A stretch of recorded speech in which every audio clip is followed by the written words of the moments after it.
भौतिक इच्छा कमी होतात.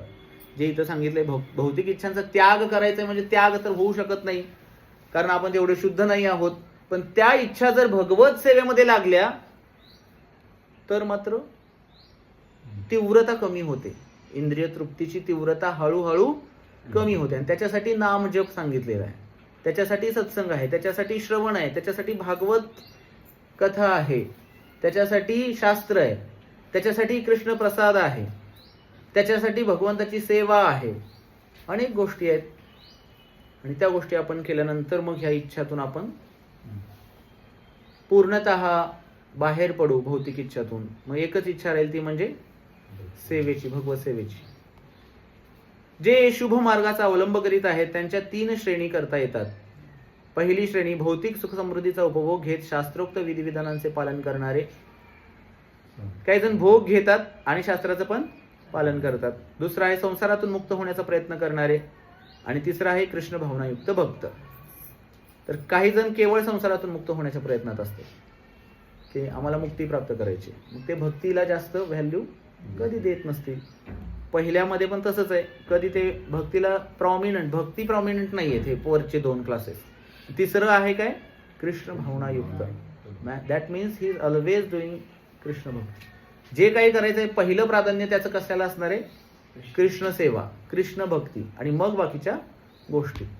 तर एखादा जर विद्यार्थी असेल, कृष्ण भावनाभावित विद्यार्थी असेल, इंजिनिअरिंग केला, तर पहिलं प्राधान्य कशाला देईल, त्याला जॉब लागत आहे. एका ठिकाणी जॉब लागतो की तिथं भक्तांचा संघच नाहीये त्याला, म्हणजे तिथं त्या कॉलेजला तो राहणार कुठे, खाणार काय, त्याला तिथं काही म्हणजे हेच नाही भेटत, तर तो तिथलं तो कॅन्सल करेल ते हे. आणि ज्या ठिकाणी काही ठिकाणी पैसे कमी असतील एखाद्या ठिकाणी जॉबला, पण तिथं भक्तांचा संघ आहे, तिथं त्याला खायला वगैरे कृष्ण प्रसाद भेटत आहे, त्या ठिकाणी तो काय करेल, तिथं जाऊन जॉब करेल, तिथं राहील. 4 पैसे कमी असले तरी चालतील, पण कृष्ण भक्तीचा संघ हा त्याच्यासाठी महत्वाचा आहे. म्हणजे भक्ती प्रॉमिनंट कार्य भक्त करत असतात. तर अशा प्रकारचे 3 प्रकारचे हे लोक आहेत. भौतिक सुखाकरिता शास्त्रोक्त विधिविधानांचे पालन करणाऱ्यांच्या पुन्हा 2 श्रेणी करता येतात. सकाम कर्म करणारे आणि इंद्रिय तृप्तीची आकांक्षा न करणारे. त्या शास्त्राचं विधी विधानांचं पालन करणाऱ्यांमध्येही 2 प्रकार येतात.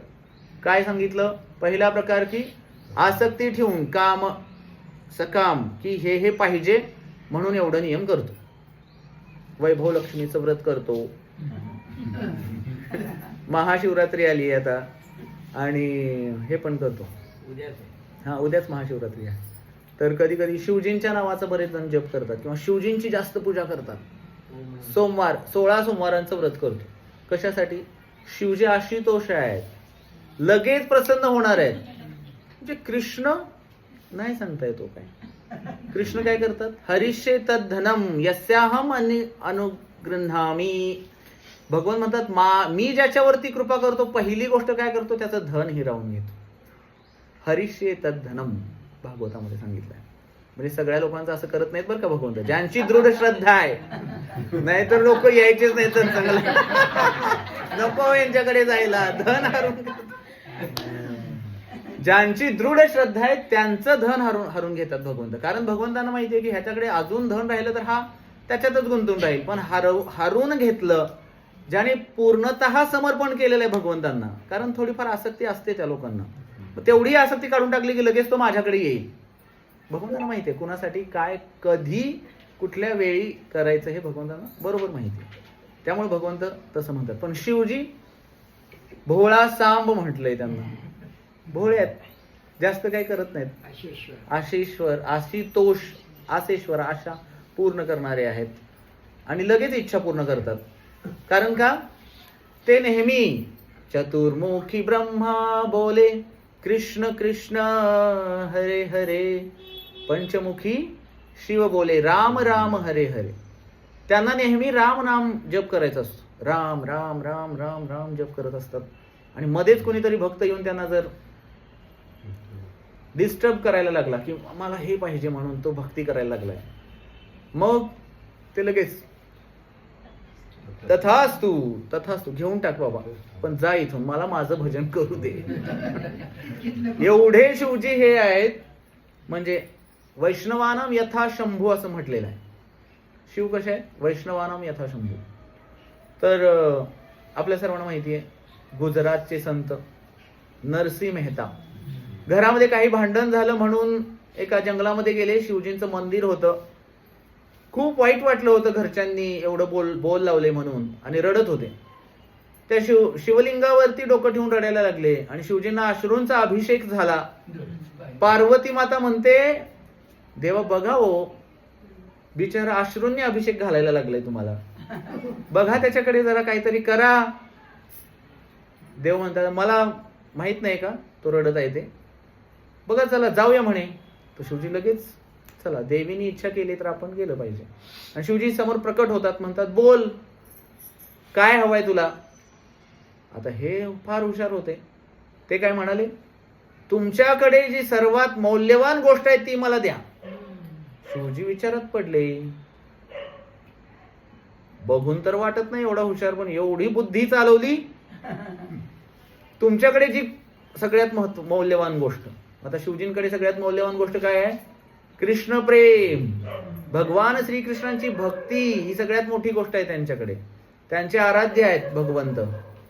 वैष्णवा आराधनानां सर्वेषां विष्णुर आराधते परम म्हटलेलं आहे.